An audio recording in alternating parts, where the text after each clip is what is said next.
Mais bon, suba londi ba tu biomba tu abindi dimbi tu muluntandala tu ka tunika jini waya kondo TV muntu londela mukasai mwala bala mu ditunga josu ya konga mungalata na shambe wa ditunga ya konga mubatoka kutunela mioyi chochikala musamwano wantu adijilu wa kutele tu biomba tu ani banga idifundisha bakumana mo kutuhesha bujitu muluntandala ni kunu ichishila malu kabukabu ditu dalelu tudi twakula bwa muyuki mwenza makelela tudi mena kafula mbedi chindonda mumekela miande ya munda mwaditunga ni bukubi mukalenga Daniela Selo muleja hatoka bwani masumula adini cha makwenzeka mu province dikumini inayi ha makumi abidi ni sambongo ya ditunga ja Kongo mungalata inakwamba ni benaseni bakadini makuta ditunga kimwa ko tukalelo ani malaba bakuma mwa kwenza masumula munda mwa ditunga yetu ya Kongo mungalata ni mu province dikumini inayi Kasai Oriental kadi haku ku province ikayini ba gouverneur ani ikayini ba gouverneur hakumbusha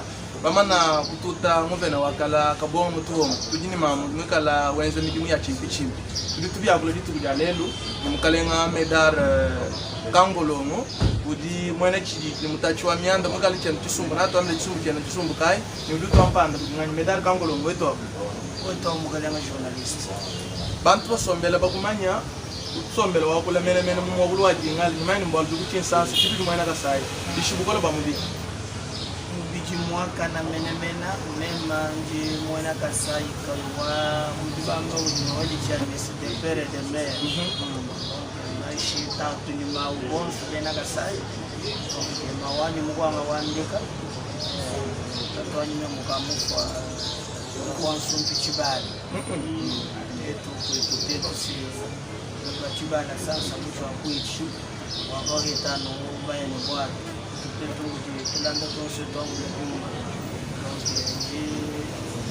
ma 100% complet qui est tout le sens jambi kila bando ndo mu français parfois mu mangala bindo bona parti ou tu la kongwana kala mambo conférence président wa FDC allié ndimo mtukigalangana donc lelo ngasangi bikola wa kumona kwa neloji bikala ko bateka mikoko tukila kwa kwetu j'étais chez nous là il y a à peu près un mois kasai ngafu bienza mwati je crois que ngoma mata image muile je mubi bisadi bisanji la gutiga muti sansemo image muile ja donc en tout cas bienza mwati bikala merci quand même pour micro et les caméras partout à travers le monde parce que là mesdames quand kolomo ngakute jumwabeo chena balu chalelo masungula banguven adianza kama tukumakesi mukalenga selo walejwani matuku makesa masungula dienze uliwambani kasai nkafu bakuka jule bijinga chini muchikoso kasai ngafwa mwalu il y a ce qu'on appelle en français leadership visionnaire kavukuto umona kasai nanga kenchidi batu bali batangila jama alors au lieu wa bantu kutangila au-delà wa jama batu mbadina mujama alors di jama du weka mishinga kasai kafu. C'est ce que j'ai trouvé aujourd'hui, bel aspect. Je trouve que j'ai là un mon wasimi, ça veut dire que quand tu veux la calane cadeza, quand tu veux que tu veux que ça y consomme.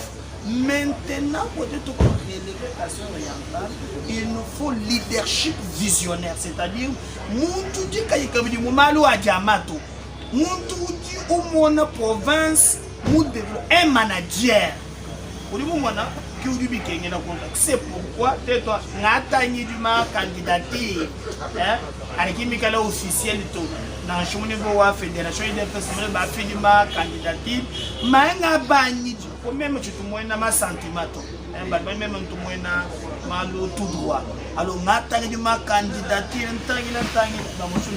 jama il tu ma crivage mon paya tu ma kona ba musuba bendele malupa mon paya mais comme on a songo na maumwe hela udi mwika na ngana au moins un ingénieur parce que le vrai problème selon mes analyses ndimona Kasai je peux faire comme un chantier il n'y a rien il faut construire les Kasai alors en termes de construction il n'y a qu'un ingénieur qui peut construire Et donnons la chance sur le Mao,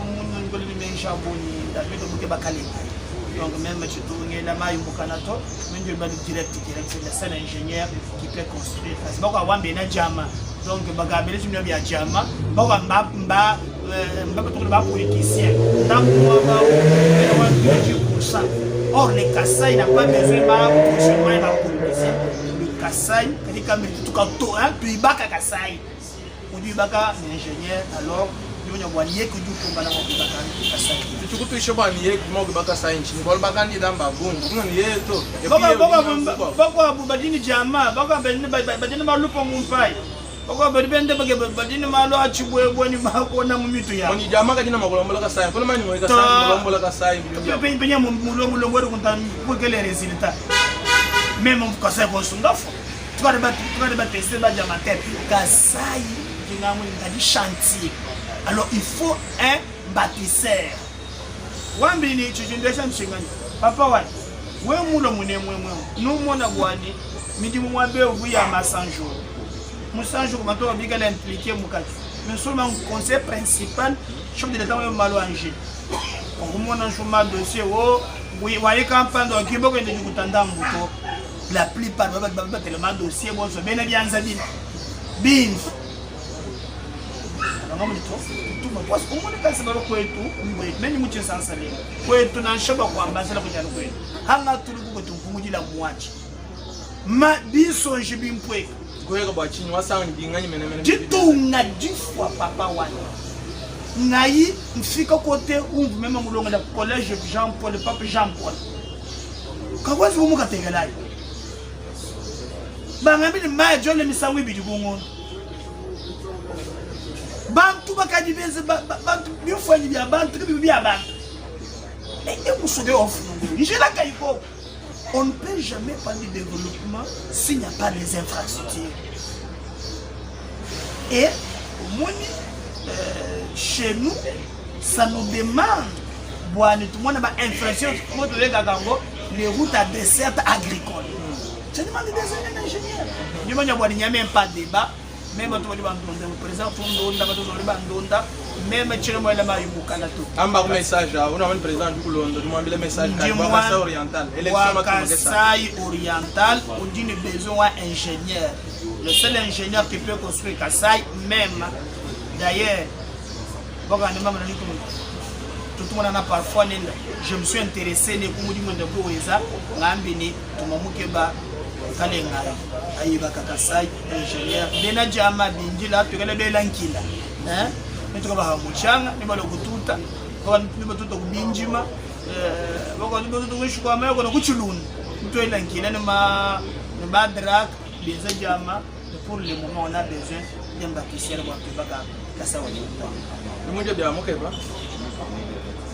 mais chime umana ndimwana nzala yo muntanda bien ndibakala mwana nzala quand même tiens moi dans ça là donc mutin sens mu quand même ba manya donc ndio quand même donc tiens muntu ba di château tiens mane mu gebe ba ko ndi chako yin ar nanta ile bien mais on le prix gagne même vraiment je vois les provinces dit mon intérêt ou d'une attaché aux provinces donc il nous faut un ingénieur pas un diamatifère ma diamatifère au cas où notre je limite wenda hein ma mère yambi Rose ma wai memu kwa ngande ngambila bichukondu chango ni moi tu sais pourquoi j'ai appelé ma mère ici elle pas comme bikusama kumoyi c'est chez moi je peux pas accepter bituluka Kassai quelqu'un ne tient tout temps même na des ans Félix quelqu'un na ni tient tout temps donc il faut un ingénieur de Kassai. Mesdames, parce que nous avons quand le chala nous avons monde tout était tout basa, vraiment tout magasa tongutos, tout magasa natu bimwana na muloes. Moi je nous file message en bekelo kibana ba mwana Kassai. David muke ba mwana IDPS. Bijino ni bo kwa tu le impare tu mutela cha IDPS tu moto ampana. Message en bekelo population, beni IDPS, bolombodi. Mais moi je pense que IDPS, ma parti politique, ma intérêt personnel, égoïste et tout le monde. Mais l'histoire du Congo nous montre qu'il y a des indépendants qui ont gagné leur parti. Le cas au Congo central, l'État à l'époque il y a Kisangani, le gouverneur ici, Bamanis, il a gagné contre la vie de son parti. À tout Matouboana et où. Il est allé, il a gagné. Le problème ici, c'est qu'il va député. Nous tangi là, il a saï moudi. Ma partie, tu vas privilégier. C'est pas ça le plus important. Mais moi, je m'attends sur le président de la République. À mon Kassaï, moi, Kassaï, chantier, je précise très bien. Surtout qu'un Wabo. Ah, Kassaï, chantier. Même Ngaïto, nous m'avons fait un si vous me avez dit moi, tout va dire la moitié. Mais vous me avez dit moi. Donc, Kassaï chantier, je précise, Kassaï chantier, on a besoin d'un ingénieur. Nachaba député, Ndondaï, même du Bédard, ça va tomber à l'école, partout va tomber à l'école. Tout le monde qui est qui est ça c'est le plus important. On a besoin de construire. Donc,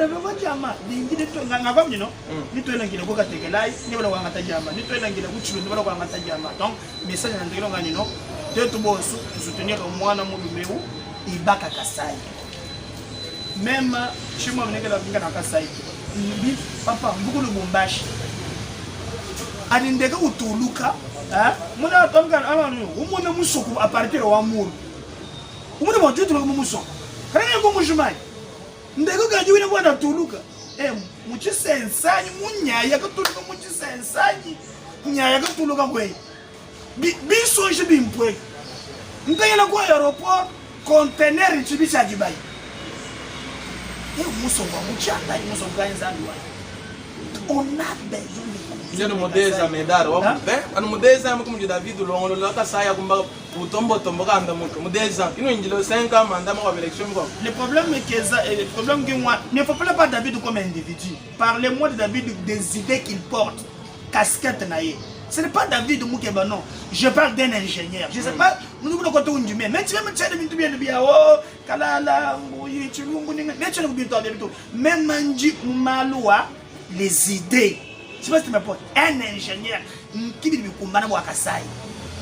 Le reste, on peut discuter. Mais un ingénieur, Nabil Félix, même pas député, un ingénieur. Alors, on peut commencer par sur laquelle bilan à court, à long, à moyen terme. Mais quand on a leadership visionnaire, on peut construire. Pour tout fois, on a besoin d'ingénieur. Médard Kangolo, toi c'est qui? Même que tu vois la tasse. Voilà, au fois Médard Kangolo, mais nous pouvons mwenda mwenenu, wehe benweba mwenenu walu kufila, au mwenda mwenenu. Mwenenu mwa mugenda kwa kutu. Ambila na bantu bonsu bwane, tudiri jenga ingénieur, tuibaka musubwe. Mwenenu mwa mugenda kwa kutu. Toi c'est qui là ine bonso mukati mwa ditulonda, moya Gondolo TV, tumunuka ini didi fundisha, na tueta na imatu kumpata.